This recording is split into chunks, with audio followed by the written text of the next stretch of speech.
हत्या धमक अभियोग पर आईनजीवी पीतवास पंडा परिवार को मिला 24 घंटा सुरक्षा घर चारिपटे सादा पोशाकधारी पुलिस मुतयन होती पीतवास पत्नी प्रेसमिट पर सुरक्षा देवा पदक्षेप नहीं ब्रह्मपुर पुलिस आज प्रेसमिट रे पीतवास पत्नी मामला प्रत्याहार पर धमक आसुवा कहले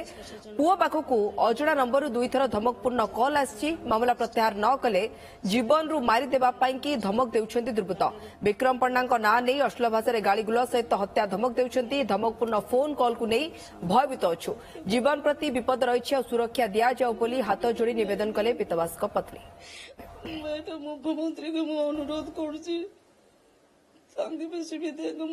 विक्रम पंडा ना जे आप केसटा बंद करेंगे कि नहीं आम से मारे भी धमकी देते से जो फैमिली प्रति आमको टिके विपद अच्छी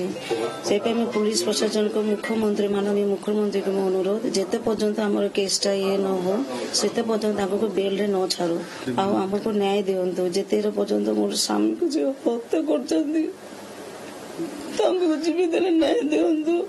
गोटे कल आसला 27 तारीख दिन आ गोटे कल आसला 28 तारीख दिन मु एफआईआर देछि 3 तारीख।